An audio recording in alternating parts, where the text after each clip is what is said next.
Um, Neuroatypical is another term for neurodivergent.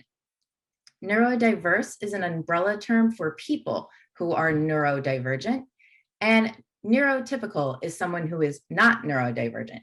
And this term originated within the autistic community to refer to those who are not autistic.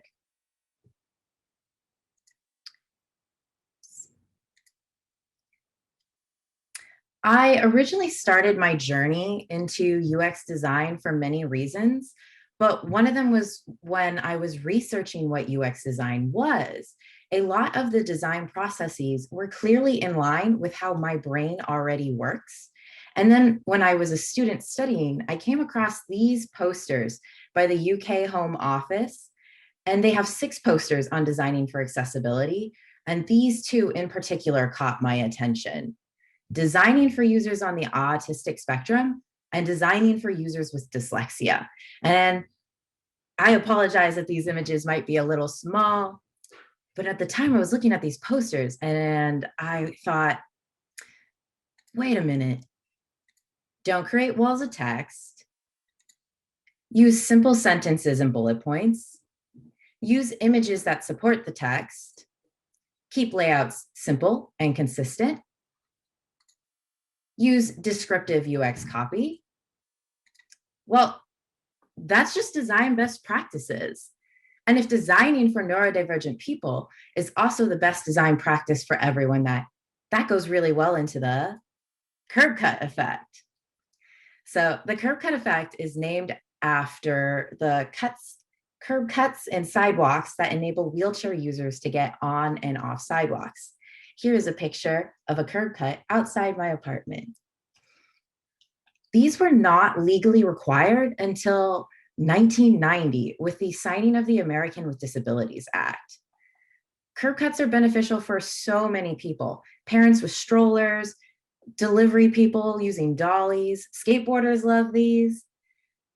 And so, and then Jim Terry, an architect, also did a study on the curb cut effect.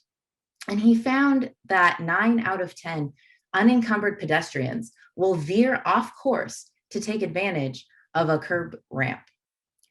So you're probably thinking right now, well, if these are so beneficial and so many people love using curb cuts, they were quickly and easily implemented across the United States, right?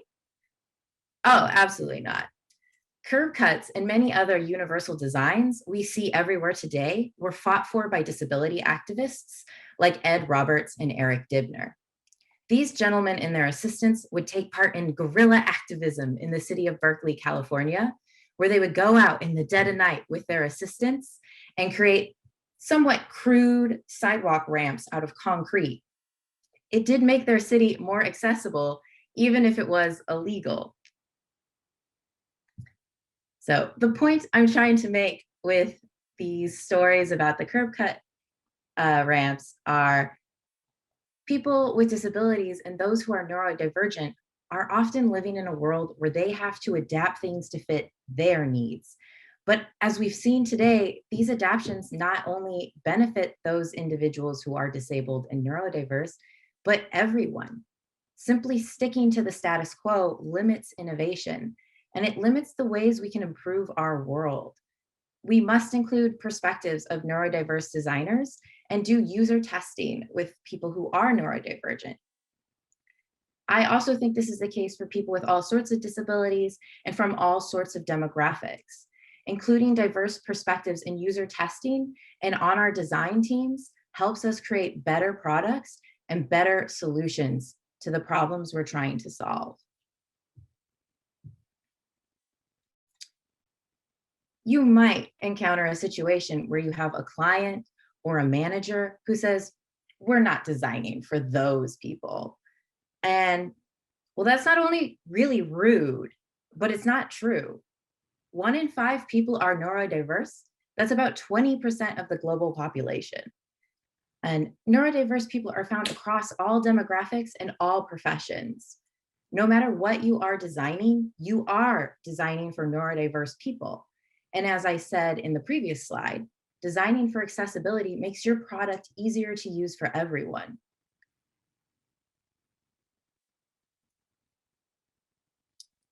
I'm now going to talk about some strengths commonly found among people who are neurodiverse. We hear a lot about our deficits. ADHD literally has the word deficit and disorder in the name. And I think in trying to overcome some of our weaknesses, I think sometimes we don't appreciate or take time to recognize our strengths. So ADHD has been called the adventurer gene or the inventor gene. People with ADHD are more likely to take risks. They're creative thinkers and they're quick to identify patterns. People with autism are known to have great attention to detail, strong observational skills, and methodological thinking. 35% of US entrepreneurs are dyslexic, compared to 5 to 10% of the total population. If you think of the kind of words that are associated with entrepreneurs, it's usually things like calculated risk takers and creative problem solving. We don't have a lot of studies, or any that I know of, on why there are so many entrepreneurs with dyslexia.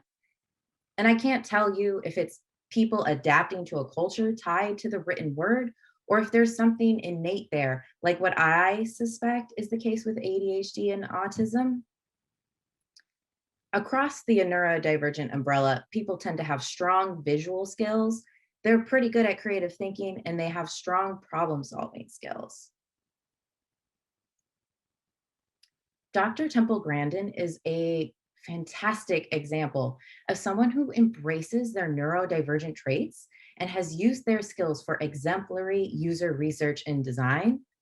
Dr. Grandin is a scientist and activist who designs livestock handling facilities.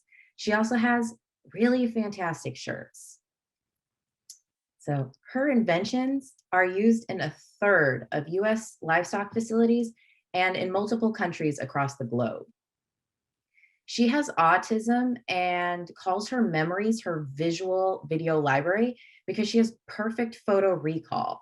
This is not the case for all people on the autism spectrum, but it is for her. And she's able to create three-dimensional prototypes in her head before she tries to build things out in the real world, which is incomprehensible to me. I wish I could do that. As she works mostly with livestock, there are some difficulties there. You cannot interview a cow to learn their pain points. But Dr. Grandin's innovative research has created new standards in her field that have greatly improved the quality of life for livestock in the United States. She used empathy in her design research to understand her users, the cows, to improve their user experiences and their livelihoods in the process. She does credit her autistic point of view for helping her empathize with her users. And she did this by touring livestock facilities and putting herself at eye level with where with the cows, and then going step by step through the whole process of these cows' day-to-day life to figure out where their pain points were coming from and what were their fears as they were living and navigating through these livestock facilities. Through this process, she has completely revolutionized how we care for livestock. And I think Grandin is a great example of how neurodiversity has greatly improved user research and design. Do we have any questions at this point? Hello, everyone. I'm coming on just to be the question facilitator. You're welcome to put your questions in the chat or in the Q&A. But in the meantime, while we're waiting for you to type out those, I'll be asking some pre-made questions that I made up myself. So Saskia, if you could only pick one thing that people should change to make their content more accessible, what would it be? Oh, I really need like websites, especially like government websites, to break up their content and not have a wall of text. I also hate when it automatically makes me download a PDF. I'm scanning for info. I don't want to have to download a PDF and then open it and now scan this densely written PDF. Yeah, definitely. That absolutely makes sense. Having like all of these, you know, you don't need to read all the details. You're just looking for the basics. Yeah, absolutely. Well, I mean, you're a pretty creative person yourself. So what would be your favorite neurodivergent creator or even character? I don't know if you have any like characters in an anime or a cartoon or in a TV show or something like that that you are a huge fan of. Yeah. Let me think. There's like a lot of characters. I'm a big sci-fi nerd, and there's a lot of characters who are kind of maybe not purposely written as autistic, but are really kind of taken in as autistic. So like Spock and Data from Star Trek are really fantastic examples. Um, another one? There's been a lot of kind of Twitter talk about how uh, Zagreus from the game Hades has I love ADHD, and I Zagreus. think Yeah. it, Yeah, yes, I that makes think it sense. tracks. And I was like, no wonder I love this game so much. Like I know the stereotype is that people with ADHD, I have ADHD, by the way, that people with ADHD play video games all the time. I have never been able to play video games because my attention span isn't there. And then I feel guilty, like I should be doing something else. And then like I finished Hades and I love that game. And Wow. the way it was like set up where like, oh, you die, but it makes you more powerful and you can go through again. Just like that game is fantastic. And I'm also a huge Hades fan, so relatable. Yeah, yeah, I absolutely love wonderful. that game. Yeah, we got a question from an anonymous attendee, so thank you, anonymous. How do you know you may have some sort of neurodivergence if you can't afford to see a therapist or the likes to test you? I know there's a problem with self-diagnoses, and I don't want to fall into the same issue. Ooh, that's a good question. You want to That talk is on a that? yes. But also I want to say like I'm not a doctor and I'm like I can only like give you my personal experience. I was not diagnosed with ADHD until I was 28 years old. Um, and like, so I went through college and working, kind of struggling and being like, why are things so much more difficult for me? Um, and so it is really difficult if you can't afford to see a therapist. Um, I had suspected I had ADHD for a long time, but because people always say, "Oh, everyone's a little ADHD," I just was like, "Oh, I'm just a little ADHD." No, like because I have a degree, no one will believe me if I go to the doctors, kind of thing. But the more I was reading about it, and the more, not just a lot of it's things are changing now, but a lot of medical documentation or articles about ADHD are for parents of children or are written by people who don't have ADHD. And I started following a lot. I follow a lot of different types of people on Twitter, and I started really identifying with a lot of personal experiences people were sharing about ADHD. And I did get diag- diagnosed. I'm not sure I have good advice if you can't get diagnosed. I know the the issue with self-diagnosis is that maybe it's something else with similar symptoms. Right now, I'm seeing on like TikTok a lot of young adults who are going in for to be diagnosed with ADHD and finding out they actually have autism. There's a lot of overlap, and so I do think the professional diagnosis can lead us to better understanding of ourselves. But if you are, sorry, I'm getting a little lost in my thoughts. My No, advice is you're if you doing can, great. okay, good. My advice is if you cannot afford to see a medical professional at this time, um, keep reading, keep researching. Uh, if you can save money to see a professional, do that. Do your research on the professional. I found someone who only treated adult ADHD and had experience with assigned female at birth individuals. They used to be a OBGYN. So like they understood kind of like hormones because a lot of AFAB people do not get diagnosed with ADHD and autism. So I wanted someone who understood that. So I was really lucky that I could find that and I could afford to see him. But in the meantime, if you are struggling with certain things like executive dysfunction or your focus, research what people do, like coping mechanisms. What do other people with autism or ADHD or dyslexia do? What kind of like hacks are out there? I actually started like using like ADHD hacks long before I was diagnosed with ADHD, and it really helped me finish college, for example. So I think that's maybe the best I can answer the question. I wish we had better, in the United States, I know there are probably people from other countries as well. I wish we had better access to the healthcare we need.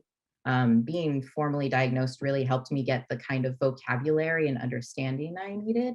But even before that, if you can look at other people's experiences, kind of find ADHD, autism, dyslexia hacks online, that can really help your kind of day-to-day life and maybe help you understand yourself better before you can go see a professional.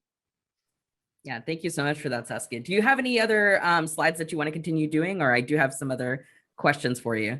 The next section is designing for neurodiversity, but if there is a very cool, or like, I could take it maybe another question. I'll try and keep it short.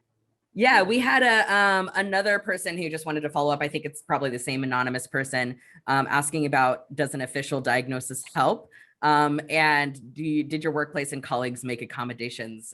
Which I mean is kind of, you already answered, but I also wanted to comment that there are a lot of really great resources online to look up. There's a lot of places that offer free sessions or sessions that are discounted. I would recommend seeing if you can find a therapist who will offer you a discount or may offer you a couple of sessions just to get that diagnosis and to get that letter, if you feel like that would be helpful. But I also, like Saskia was saying, I feel like in some ways an official diagnosis helps and in some ways it doesn't. Also for context, I'm also neurodiverse. And so especially when you get down the diagnosis route, sometimes those diagnoses add up. I had to hold a conversation with my therapist and I said, I think I have ADHD, but it might be anxiety and I'm not sure. And she was like, honestly, you already have too much going on. Like adding another diagnosis is not going to make a difference at this point. So that sometimes like getting a diagnosis is not actually helpful. It's more about, like Saskia was saying, treating the symptoms of the problem and not as much getting a name for that problem itself. It's really more helpful sometimes to just work on the symptoms and see if you can help yourself achieve a quality of life that is accurate to where your goals are and focus on that rather than specifically a diagnosis, unless you're, of course, having issues, like you mentioned, Anonymous, in your workplace, and your workplace for some reason isn't accepting of you and you need that official diagnosis. But Saskia, I don't know if you have anything to add to that. Yeah, I covered that a little bit in the following slides. And for me, being medicated has really helped. But I was 28. I had done kind of everything else before being medicated. And it did clear up my anxiety. So like sometimes that is linked because we are not fitting into this like neurotypical world and we don't know why. And that can kind of create anxiety or depression, unfortunately. But yes, I agree. Like, find what works for you. And I will go into just a little bit about into asking for accommodations. I'm really lucky. My job found me through this talk that I've given. So the first day I worked, they were like, how do you work? What do you need to work effectively? And what does your workflow look like? And that really enabled me to be honest about my needs. And when I was struggling to kind of adapt to a new job, I was able to be open with them about that. But I have had jobs where that was not the case. And so, unfortunately, I don't have advice that will fit all jobs. I think situations and stuff. yeah. Yeah. But I'll share my email at the end of this, anonymous. And if you want to email me and talk more about like my experiences or my thoughts on accommodations, feel free to do that. But we'll move on. So now we're going to go into designing for neurodiversity 101. If you have a background in UX design or graphic design, most of this will be review. But with typography, sans serif and monospace fonts are the most legible on screens. Some humanist fonts are helpful for dyslexics, but can be distracting for others. The example here is Comic Sans. Comic Sans is much, much easier to read for individuals who are dyslexic, but it's very distracting for most other people. Sometimes you have to make compromises. But if possible, you can have a developer include a font changing option on your website or app. And that's a really nice solution to being having inclusive options for different needs that sometimes are not helpful for everyone. Like reading a Comic Sans is not helpful for me, but it is for others. So I'm glad that those options can be made.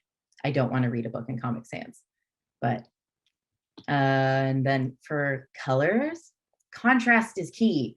Follow the W3C standards, which is the World Wide Web Consortium. They set the international standards for the internet.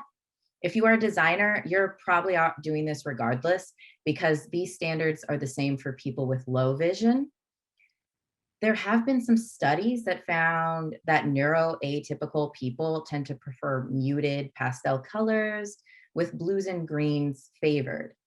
Yellow can cause some issues with individuals on the autism spectrum, but the most legible color combination was black text on a cream background, and that's true across the board for legibility. I would also like to draw your attention to the image on the right here. Sorry, it's a little small again, but there's advice to employ lower intensity of black color as a background. This is a perfect example of the curb cut effect. While white text on pitch black is a little harder for someone who's neurodivergent to read, it also causes more eye strain when reading on a screen in the general population. But if you change that pitch black to charcoal and you keep the white text, it's much easier on the eyes, and it's much easier for someone who's neurodivergent to read. So it's like a win-win design solution. And actually, charcoal is the standard for dark mode on material design, which is Google's design standards. Here is an example of an app. This is Libby. It is a ebook and audiobook app used by many public libraries across the United States. And you can change the typeface in the app. So they actually have Open Dyslexic, which is a font designed specifically for individuals who are dyslexic. And you can change that font within the app so all your ebooks look like this. And the bottom of each letter is a little thicker, and that kind of grounds the letters for individuals who are dyslexic. So, and The House on the Cerulean Sea is a great book. I just happened to be reading it when I made this slide. So, other things to keep in mind when you're designing for neurodiversity is using icons and visuals in your design helps bring structure for your users. And especially in text-heavy documents, it acts as like visual landmarks for people across the neurodiverse spectrum. You should try to avoid superimposing text over images whenever possible. And please don't forget to use your alt text, as that helps people who use screen readers understand what is on their screens.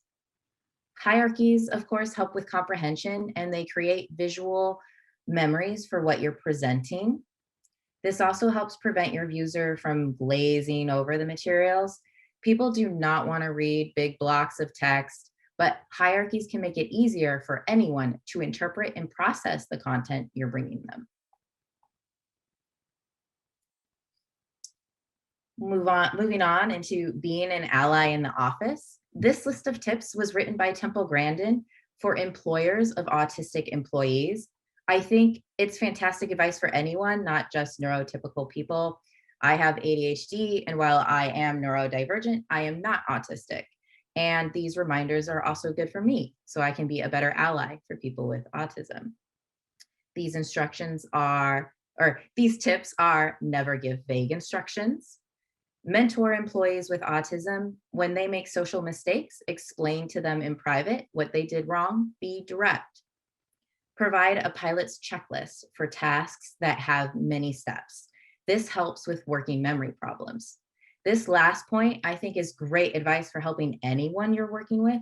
There has been so much going on in the world in the last year and several months, and our cognitive load is affecting a lot of people's memories, neurodivergent and neurotypical alike.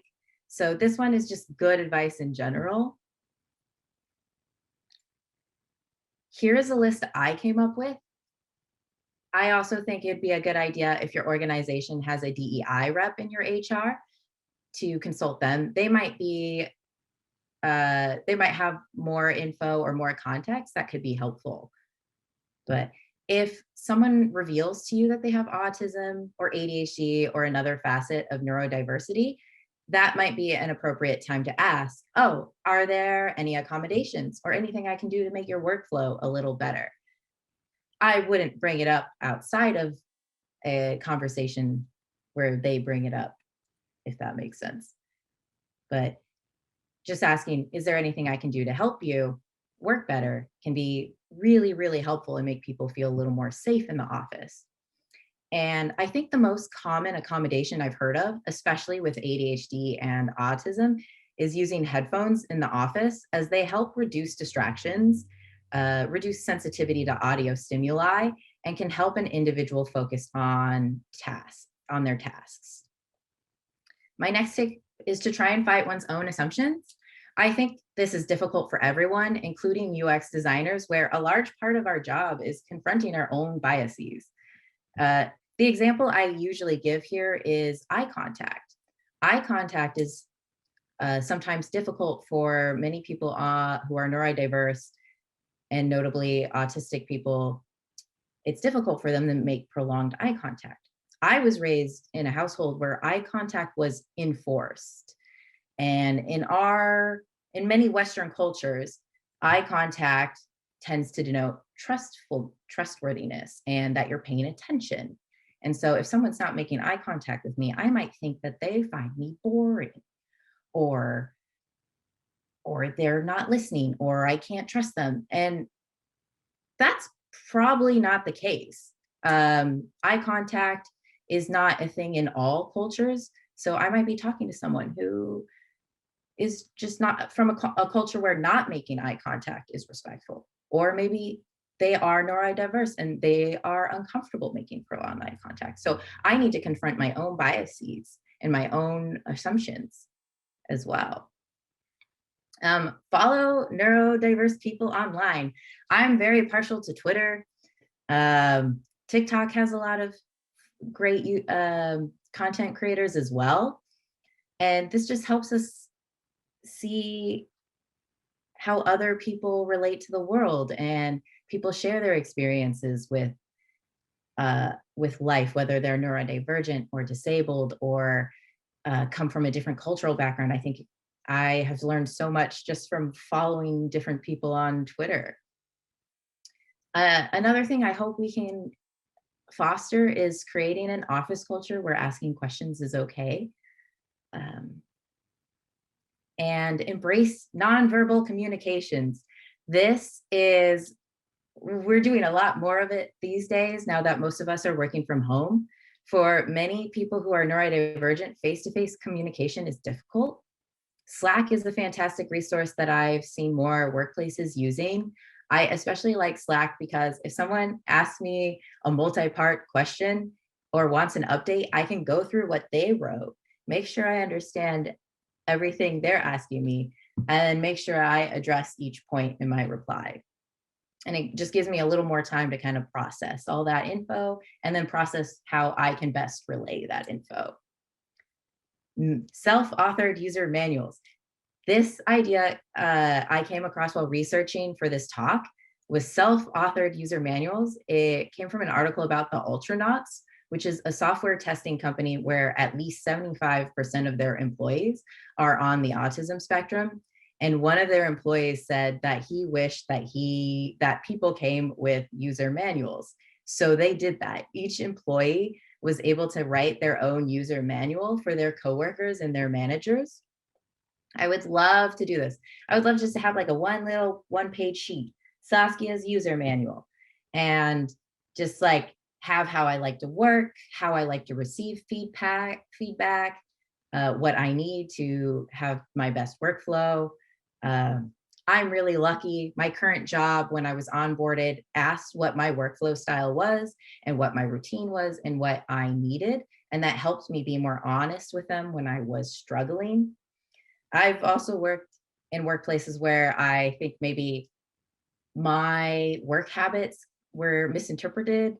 I will leave Post-it notes for myself everywhere. If I get interrupted in a task, I don't finish a task, I have a blocker, but like I need to move on, I just write it down on a Post-it note so that later I can come back and be like, oh yes, this was what I was doing last week on Friday. And I had a situation where my boss started replying to the Post-it notes when I was out of the office and writing on them. And I must have looked really passive aggressive. But really, those Post-it notes were just for me. They weren't for anyone else. It was a safeguard for my work. Um, and if I had a user manual, I could have written about my love of Post-it notes. Tips for neurodivergent folks. I have to admit that this slide was the hardest for me to write, in part because typically when my friends and I are giving each other advice, it's very situational and dependent on our needs or what our flavor of neurodivergence is. You might already follow a lot of these tips already, but starting with knowing your learning style. Are you a visual learner? Are you an auditory learner? I think this is a great way to figure out how you process information. Examples are, if you're a visual learner, you might benefit from having written down step-by-step instructions. Or if you're an audio learner, you might benefit from having voice memos or learning new concepts through podcasts. Some people learn by verbalizing their thoughts, and maybe you need to bounce ideas off with a peer. I also think knowing your learning style can help you figure out what your possible sensory sensitivities are and plan for that. I'm using myself as an example. I am a visual learner, and part of my ADHD includes an audio processing disorder. So I do have an issue with audio stimulation sometimes, including getting overwhelmed. But since I know this about myself, I can plan for it. I have very good headphones and I take them with me everywhere. And it does help me prevent a lot of sensory issues and help me kind of get into focus mode when I need to be focused. Find a support group online or in person, pandemic pending. Follow other neurodivergent people online. It will not only help you understand yourself better, but you'll understand people with different flavors of neurodivergence better and see like things where we have things in common and we can share tips, or we're different here, but I understand you better. Be kind to yourself. We hear a lot about our deficits, but I'm sure you have strengths and skills and accomplishments that you should be proud of. Everyone is struggling with pandemic work from home life or transitioning back into office life. Share your productivity tips if you have them. Your neurotypical friends are not used to this much cognitive overload. And your coping mechanisms that you've developed are now very valuable assets. Share them. Your neurotypical friends need you right now. I love this meme. I don't know if this person is neurodivergent or not, but I think it is a very creative solution to maybe some impulse control issues or distractibility that needs to be kind of reined in to complete a task. And I will definitely be stealing this idea in the future.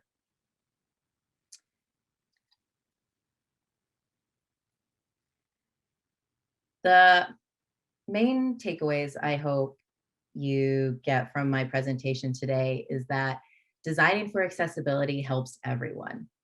Diverse perspectives improve our designs and our lives. User testing should include neurodiverse people. Neurodivergent designers have valuable perspectives and skill sets, and diverse needs create diverse solutions. And creative growth helps all of us. So, any more questions? Yay, huge claps for Saskia, who did an amazing job. Yes, lots of love from the chat. I have some more questions for you. So just as a heads up for our people who are here, our official time has ended, so you're welcome to go on to your next event. Thank you so much for coming. I'm going to officially end the recording.